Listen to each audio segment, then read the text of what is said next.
Just a few minutes past 3 a.m. on an early spring morning, a horrific scream was heard throughout the entire post-surgical ward of St. Mary's Hospital. The nurses on duty immediately left their stations and tried to find the patient who had cried out with such urgency and terror.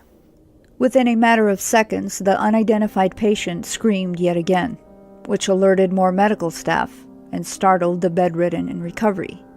Eventually, the patient was located.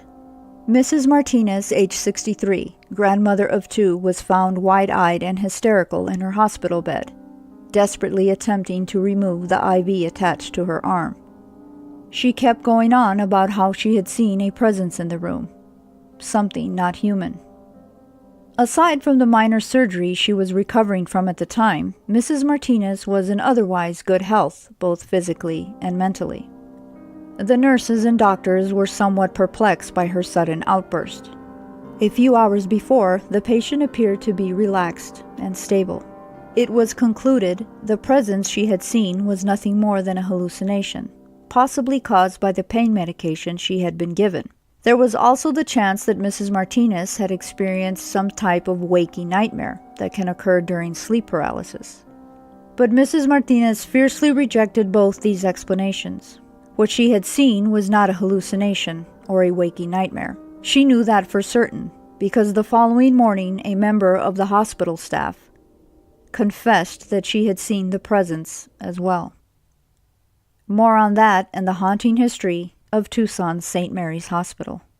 Welcome to Episode 5 of El Presidio Project. Uncovering the creepy side of the old Pueblo. This is El Presidio Project. Strange Tales of Tucson.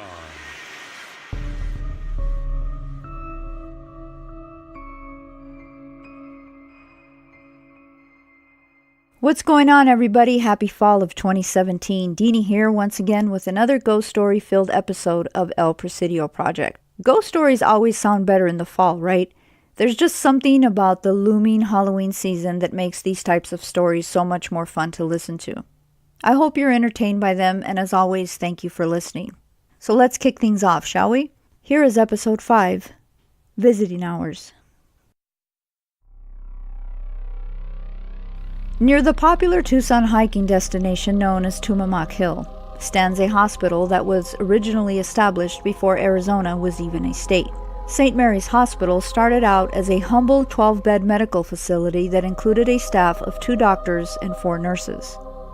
These nurses were members of the Sisters of St. Joseph of Carondelet, a group of nuns from the state of Missouri who came to the desert Southwest on a mission to serve God in the community.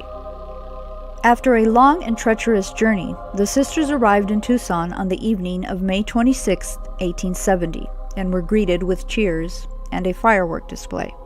Within a few short years, they managed to establish 4 schools throughout the Arizona territory, including one that served Native American children located near the San Javier Mission just south of Tucson.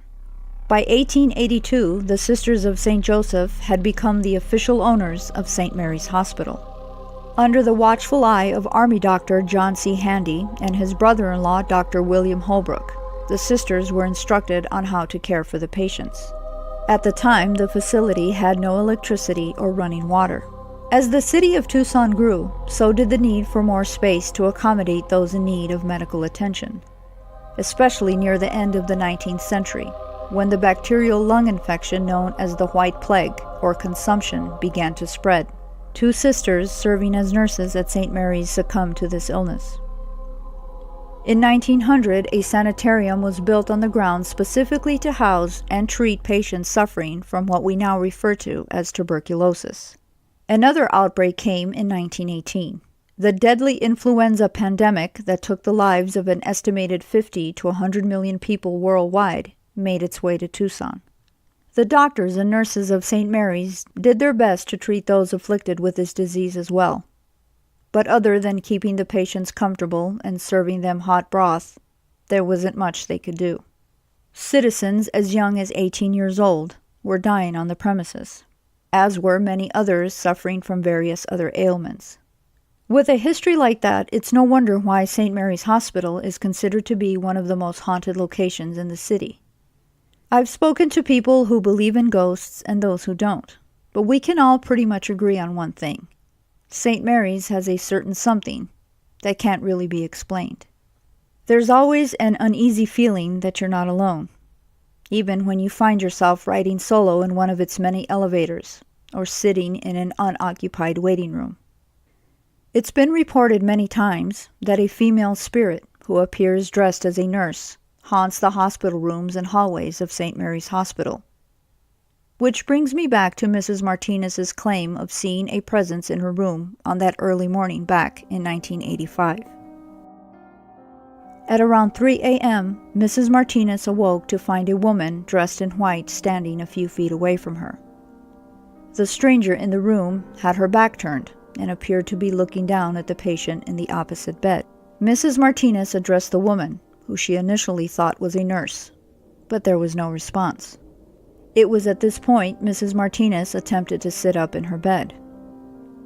As her vision adjusted to the darkness of the room, she was suddenly hit with the realization that the woman in white wasn't a nurse at all. She appeared to be a bride, wearing a vintage wedding dress. Mrs. Martinez screamed. The apparition turned, her face pale and gaunt, and laid eyes on the horrified patient before her. Then she abruptly disappeared. Moments later, a team of nurses burst into the room. Mrs. Martinez spent the remainder of her hospital stay telling her story to anyone willing to listen.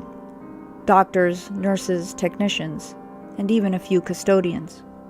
No one believed her, except for one nurse's assistant, who stood patiently and quietly listening to the disturbing tale. Before the nurse's assistant left the room, she gently placed her hand on Mrs. Martinez's shoulder and said, "I believe you. I've seen her too." This story has been in my family for years, and I've never doubted its authenticity. During my research into the hospital's history, I found an interesting note on their website. It states, October 1936. Sisters at the hospital may wear white habits and veils instead of full-length heavy black serge habits and starch coverall aprons.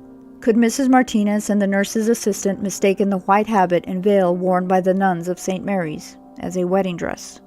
Or was it really a phantom bride? I'll never know. While St. Mary's may be the most haunted hospitals in Tucson, the Jerome Grand Hotel, formerly United Verde Hospital, may be one of the most haunted places in Arizona.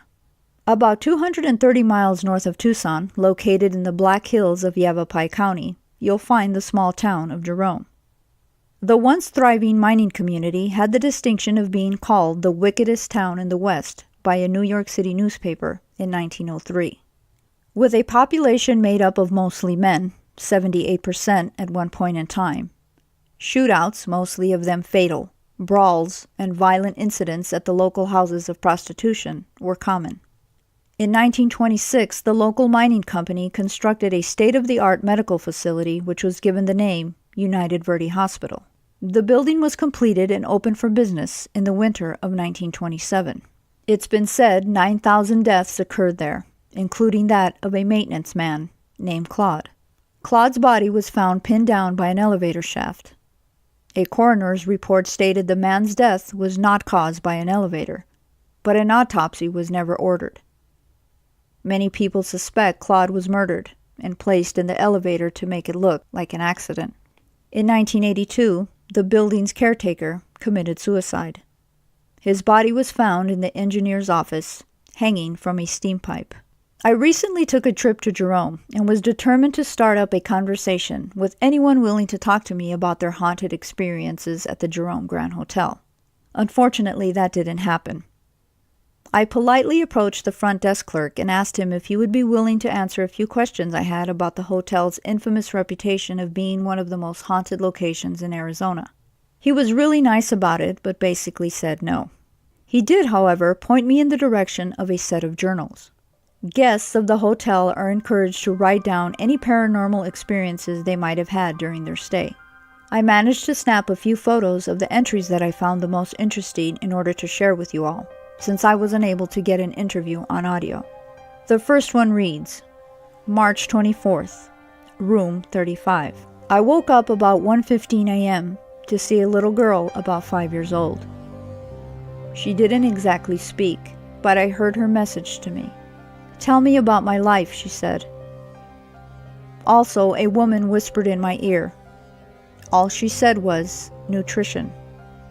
I figured she must have been a nurse and was giving me a message. The second one reads, March 26, 2017, room 44. Was sleeping around 2:30 a.m. and heard a growling near my bed. Then I kept feeling like I was being held down. Not a big believer in ghosts, but this was a strange experience. A hospital turned hotel. 9,000 deaths, including a possible unsolved murder. It's really disappointing, to say the least, that I wasn't able to get more information. If anyone listening out there has ever had an experience at either St. Mary's Hospital in Tucson or the Jerome Grand Hotel, please leave a comment on El Presidio Project's Facebook page. I'd love to hear from you. Coming up next, the Weekend Creepshow Report. In today's installment, I will be discussing the incredibly successful remake of Stephen King's It. The good, the bad, and everything in between. It's the Weekend Creepshow Report. So before I get into my spoiler-free review here, I was teased a little bit by a few friends and family members over my excitement to see this movie. I've never shied away from my clown phobia, and I guess it was somewhat weird that I was so eager to see this movie. But here's the thing. My fear is very selective.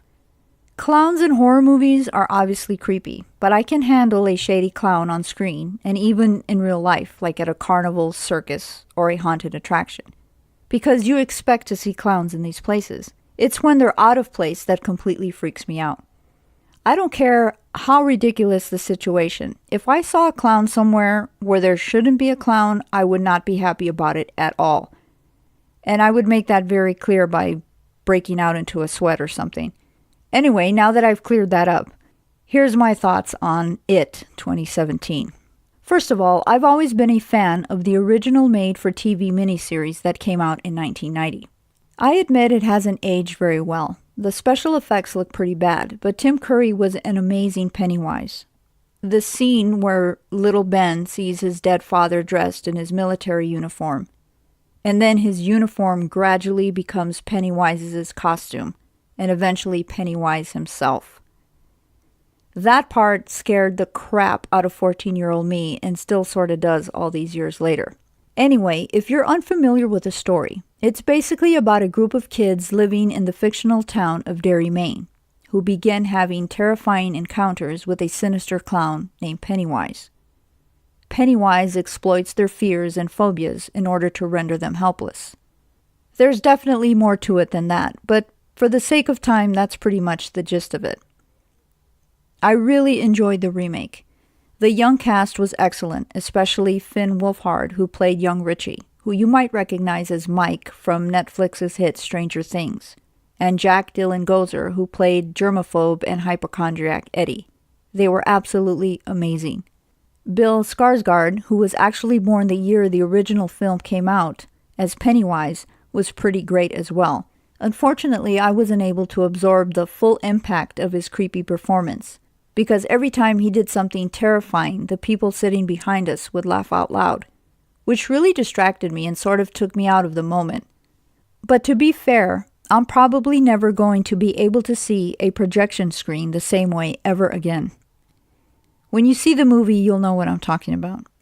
I've heard a lot of people say that it is more funny than it is scary. I don't really agree with that, because here's the thing. Underneath all the funny lines, there's a bigger picture. And the bigger picture involves a lot of dark and serious stuff, like trauma, abuse, and grief from a kid's point of view. And the villain of the story uses those things against them to get what he wants. And that's pretty damn disturbing in my opinion. Definitely go check out It if you haven't already. Until next time, everybody, I'll be back next month with El Presidio Project's very first Halloween episode. Take care. Bye-bye.